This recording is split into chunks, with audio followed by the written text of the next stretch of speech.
보이죠? 네. 네. 안녕하세요. 오피스 바킴의 김정인입니다. 저는 딱 10분 하라고 하셔가지고 10분에 맞춰서 제가 준비를 한번 해봤어요. 그래서 혹시 저기 미진한 부분이 있으면 토론 때 같이 얘기할 수 있으면 좋겠고요. 이렇게 팬데믹 덕분에 미국에서도 조경학회에 참석할 수 있게 되어서 반갑습니다.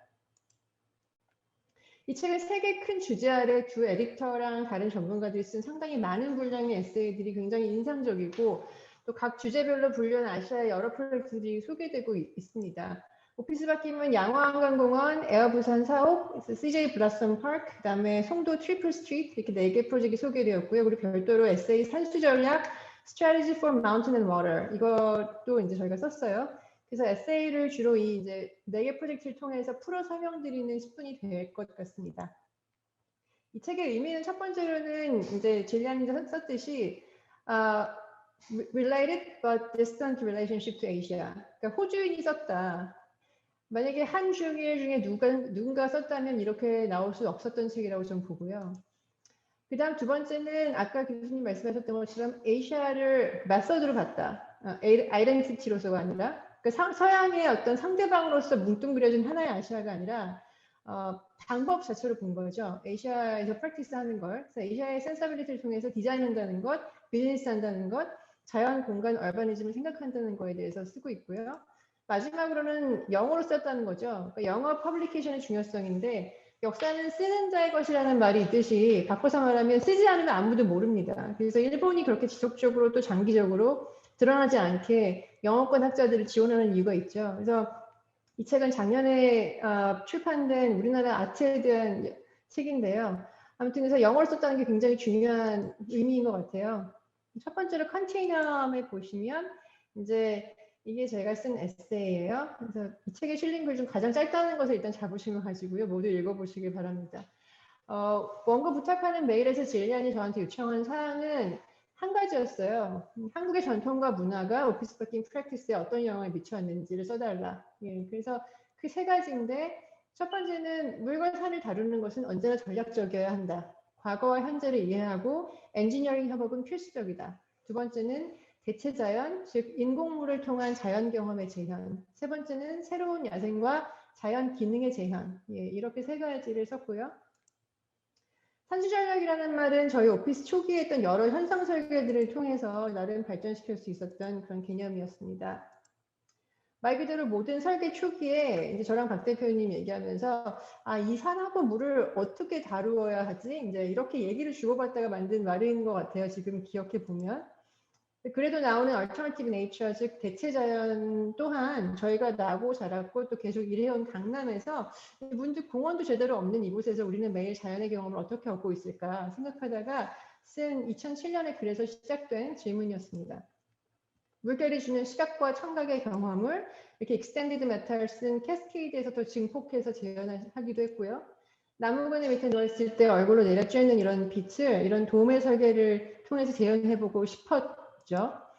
본문에서 언급된 양화한강공원에서는 이제 기능적으로는 여름 홍수 후에 뻘이 잘 빠져나가도록 기존의 3단계 테라스 형태를 연속적 사면으로 조형을 했는데 그래서 머드 인프라스트럭처라는 별칭도 붙어왔는데요. 그리고 경험적으로는 정선의 양화환도에서 보이듯이 산과 물이 바로 만났던 옛 한강 엣지에서의 경험을 지형 조작을 통해 재현을 했던 것이었습니다. 수위 변동에 따라서 계속 변하는 물과 무태의 경계가 만들어내는 어떤 그런 찰나적인 자연의 경험이 사실은 수리 엔지니어링적인 설계 과정을 통해서 이제 치열하게 만든 것이었고요. 광교의 CJ 통합연구소에서는 이제 여러 가지 흥미로운 설계 이슈들이 있었어요. 근데 특히 물이 주는 경험을 4계절 동안 어찌 만들어내는지에 주목을 했었죠. 물이 없어도 리플렉션 펀드일 수 있으려면 어찌 해야 하나. 예, 그래서 메탈 프레임하고 돌의 물성을 이용을 했고요. 물이 없어도 리플렉션 펀드가 겨울에도 가능한 그런 일이었습니다.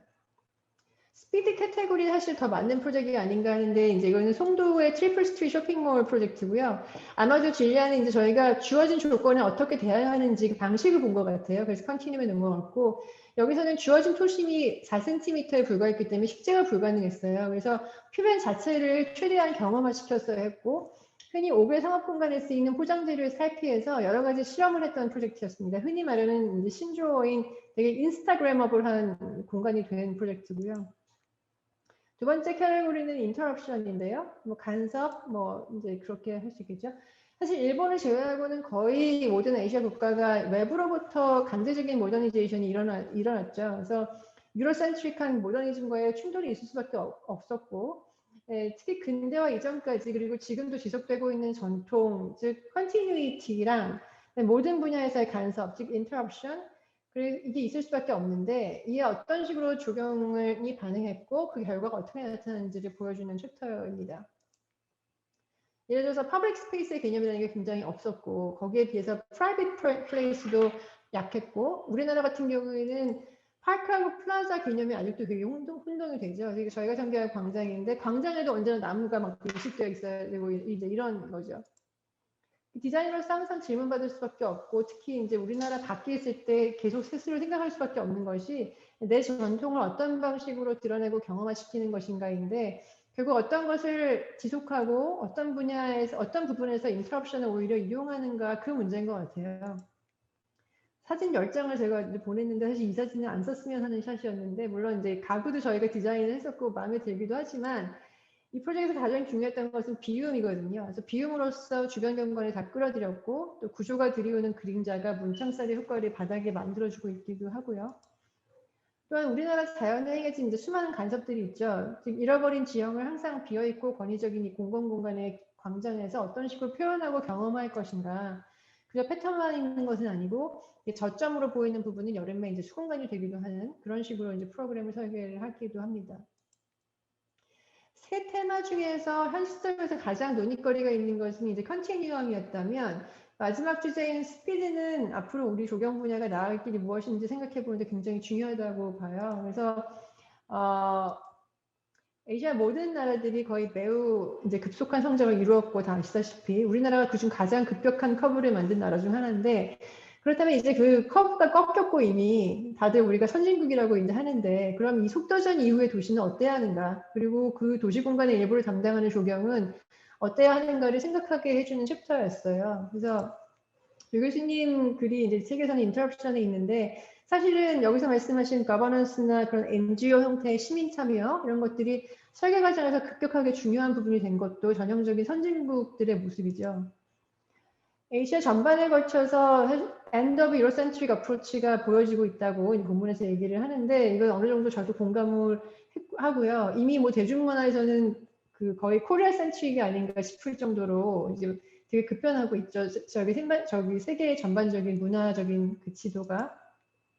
그럼 이 포스트 스피드의 시대에 우리 조경은 어때야 하는가? 어떤 디자인을 하고 어떤 식으로 한반도 우리 분야 밖과 대화해야 하고 스스로 어떻게 포지셔닝 해야 하는가가 저희를 굉장히 계속 생각하는 것이고 이 책에서도 말하고 있다고 저희는 봅니다. 그리고 어떻게 비즈니스 해야 하는가?